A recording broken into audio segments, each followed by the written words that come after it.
शामिल हों, बड़ी तादाद निकले, वकला निकले, सिविल सोसाइटी निकले, किसान निकले, लेबर यूनियंस निकले, नौजवान, तलबा, हर सेगमेंट ऑफ सोसाइटी जिसका स्टेक है इस मुल्क में, जो पाकिस्तानी है, जो ये समझता है कि इस मुल्क में एक बोगस निज़ाम है, जो निज़ाम हक तलफी कर रहा है, उनके हर उस राइट की जो पैदाइशी उनका है, वो क्या है? वो रूल ऑफ लॉ है। वो क्या है? वो कानून की अमलदारी है। वो क्या है कि जिन्होंने वोट डाले हैं अपने नुमाइंदों को, जिस पार्टी को, वो उनका स्टोलन मैंडेट है, जो उनका हक बनता है और वो वापस आना चाहिए। सो इस हवाले से जितनी बड़ी तादाद में लोग निकलेंगे पूरे पाकिस्तान से, उतनी ही हमारे लिए इन अहदाफ को हासिल करना जो है वो आसान होगा। सो पब्लिक एट लार्ज निकले, ये सिर्फ एक जमात के वर्कर्स जो बेचारे पिछले 1.5-2 साल से बार बार मेगा मोबिलाइजेशन अरेंज करते हैं, कभी संजानी में, कभी डी चौक में, कभी लाहौर में, कभी मियांवाली में, कभी बहालपुर में, कभी कोयटा में। आप देखें कोयटा में क्या हुआ हमारे लोगों के साथ, बाकायदा तौर पे पुलिस ने गोलियां बरसाई, वहां पे शहादतें हुई, वहां पे लोग जो है जख्मी हुए, वहां पे हमारे 57 से ज्यादा लोग अभी तक अंदर हैं और खवातीन और बच्चे उस प्रोटेस्ट में मौजूद थे। हम यही चाहते हैं कि सब बाहर निकलें और खान की इस कॉल को कामयाब करें। ये कॉल सिर्फ तहरीक इंसाफ के लिए नहीं है, ये इंसाफ के लिए है, ये पूरे पाकिस्तान के लिए है। हम सबको कहेंगे हमारे साथ मिलें। कोई भी इख्तलाफ किसी जमात का हमसे है, किसी सेगमेंट का है, उसको भुला दे, सब बाहर आए। और इंशाअल्लाह ताला ये हो नहीं सकता कि अवाम बाहर आ जाए और आप जो है हवाओं के रुख ना मोड़ सकें। अल्लाह ताला ने आप लोगों को बड़ी सलाहियतें दी हैं और ये कौम जो है इंशाअल्लाह अपना फैसला 8 को उसने खुद किया था, मगर हम पे डाका डाला गया। अब इंशाअल्लाह 24 को जाएंगे, वहाँ बैठेंगे और अल्लाह ने सर माजी में भी जो है आपने जो है एहतजाज की कॉल दी और लोग आपके साथ निकल आए थे, उसका कोई नतीजा नहीं आया, तो अगर यही कॉल भी जो है ना वो ज़ाया हो गई? नहीं, ये आप नहीं, मैं आपसे बिल्कुल बसद एहतराम आपसे इख्तलाफ करूंगा। जिस वक्त आप महाज पे होते हैं, तहरीक में होते हैं, उस वक्त बहुत से महाजों पे जंग लड़ रहे होते हैं, तो कभी आपको अल्लाह ताला फतह देता है, कभी पसपाई होती है, कभी आप 2 कदम आगे जाते हैं, कभी आप पीछे आते हैं, मगर आप महाज पे जंग रोकते नहीं हैं।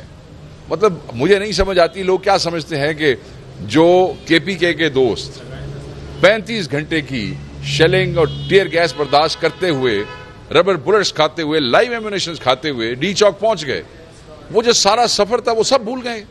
वो जो इतने हजार लोगों की मोबिलाइजेशन है उसको आप नाकामी कहते हैं, सिर्फ इसलिए कि वहां से चीफ मिनिस्टर का वो जो एक अनफॉर्चुनेट इंसिडेंट हुआ, दैट्स व्हाई आपने हर चीज को स्क्रैप कर दिया। तो जो बंदे पूरा 35 घंटे मार खाते गए हैं, उनकी वो कुर्बानी कहां गई? ये नाकामी नहीं है, ये जज्बा है जो दुनिया ने देख लिया और जिनको हम दिखाना चाहते थे उनको भी आपकी सलाहियतों का पता चल गया है कि अब आएंगे तो अब हमारे साथ क्या करेंगे। सो मैं ये समझता हूं that was not a defeat, that was a success. Closure के इशू जरूर थे।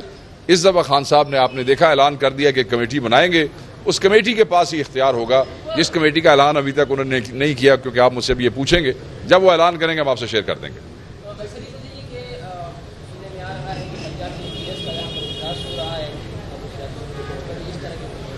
देखें, एक मीटिंग आज बुलाई है हमने, गौर साहब ने, सलमान अकरम राजा साहब ने, मैं भी वहाँ पे हूँगा, पंजाब के, क्योंकि यहाँ से केपी को लीड करना अली अमीन खान साहब ने, वहाँ पंजाब के प्रेसिडेंट हैं, सिंध के प्रेसिडेंट हैं, बलोचिस्तान के प्रेसिडेंट हैं, और CM KP has a very important responsibility. तो उनका अपनी मसरूफियात की वजह से यहाँ से जाना मुश्किल था, और हम पंजाब में इतनी बड़ी तादाद में आखिरी महाज से पहले कोई ऐसी गैदरिंग नहीं करना चाहते थे जिसकी वजह से जो है वो हुकूमत को कोई सहूलत मिले, जिसमें हमारे तो सबको यहाँ बुलाया गया है। हारे जीते हुए एमपीएज एमएनएज आ रहे हैं, चाहे जुमा की नमाज के बाद करेंगे, गप लगाएंगे, कोई उनसे जो लॉजिस्टिक्स के हवाले से उनसे चीज़ें डिस्कस करेंगे, क्योंकि पंजाब की मॉनिटरिंग कमेटी के दोस्त भी यहाँ पे हैं जो पिछले पूरे 1 साल से उसको मॉनिटर करें। मैं खुद पंजाब राब्ता कमेटी को देखता रहा हूँ, तो उस हवाले से हमारा भी इंटरेक्शन होगा। तो दैट्स ऑल, उसमें देयर इज नथिंग। वो जो खबरें गर्दिश कर रही हैं उनमें कोई हकीकत नहीं है। नहीं, देखें, मेरी बात सुने, मेरी बात सुने। बुशरा बीबी कौन है? بشرا بی بی زوجہ ہے عمران خان صاحب کی. اگر ایک بیوی اپنے خاوند کے لیے احتجاج کرے تو آپ اس کو کیا کہیں گے کہ وہ سیاست کر رہی ہے؟ علیمہ خان صاحب ان کی ہمشیرہ ہے, اگر وہ ان سے ملتی ہیں اور باہر آتی ہیں تو کیا وہ سیاست کر رہی ہیں؟ کیا ان کے پاس کوئی پارٹی کا عہدہ ہے؟ کیا ان کے پاس پولیٹیکل کمیٹی کی کوئی ممبرشپ ہے؟ کیا ان کے پاس کور کمیٹی کی کوئی ممبرشپ ہے؟ دیکھیں, میں جب اریسٹ ہوا تو میرے بھائیوں میں سے ایک بھائی کا سیاست سے کوئی تعلق نہیں, بالکل کوئی تعلق نہیں ہے. وہ اپنا کاروبار کرتا ہے, کام کرتا ہے, ہم یہ سیاست کرتے ہیں. مگر جب میں گرفتار ہوا تو میری ہر پیشی پہ میرا وہ بھائی جس کا سیاست سے کوئی تھا وہ باہر کھڑا ہوتا تھا. جیل مجھے ملنے کے لیے جا رہے ہیں, تھانوں میں مجھے. اب کل بندے کہیں گے کہ اس نے بھی سیاست شروع کر دی. یار یہ رشتے ایسے ہوتے ہیں, میاں بیوی کا رشتہ ہے, بہن بھائی کا رشتہ ہے, کہ آپ اس میں we should not politicize it. Even کل ہم احتجاج کرتے ہیں اور وہ ہمارے ساتھ کھڑی بھی ہو جائیں تو وہ سیاست نہیں ہے بھائی. مطلب ہم لوگوں کے بچوں کو کہیں گے آپ ہمارے ساتھ آئیں, ہمارے بچے ہمارے ساتھ نہیں آئیں گے, یہ کیا بات ہے؟ تو کیا پھر ہمارے بچے سیاست کر رہے ہوں گے؟ So that doesn't make any sense. Sorry نہیں, یہ آپ کو کس نے کہا؟ اجلاس بلایا ہم نے, صدارت ہم کریں گے. یہ غلط خبر ہے, معذرت, میں اس کی سختی سے تردید کرتا ہوں. سر ایک یہ سوال بھی بتا دیں کہ یہ گورنر صاحب نے کہا کہ بشرا بی بی اور سی ایم جو ہے الگ الگ حکومت چلا رہے ہیں, تو اس میں کوئی سوال نہیں, بالکل وہ غلط کہہ رہے ہیں. گورنر صاحب جو ہے ان کو پرہیز کرنی چاہیے. میرے خیال میں وہ جو فیڈرل اسائنمنٹس ہیں نا, جو ان کی ذمہ داری ہے کے پی کے اندر, کہ جو فیڈرل گورنمنٹ کے ڈپارٹمنٹ ہے انہیں اس پہ توجہ دینی چاہیے, اس کی پرفارمنس پہ توجہ دینی چاہیے. کے پی کے اندر گورنمنٹ جو ہے وہ پی ٹی آئی کی ہے اور اس کے چیف ایگزیکٹو آپ کے چیف منسٹر سردار علی امین گنڈا پور صاحب ہیں. آخری کال میں سر صوبائی وسائل تو استعمال نہیں ہوں گے نا اس پہ؟ صوبائی وسائل میرے خیال میں استعمال نہ ہوں گے, نہ پہلے اس طریقے سے ہوئے ہیں. چیف منسٹر جہاں موو کرتے ہیں, جو ان کا ثوابدیدی اختیار تھا, وہ پہلے بھی اپنا استعمال کرتے رہے اور آگے بھی ان کا دل کیا تو کریں گے. Thank you.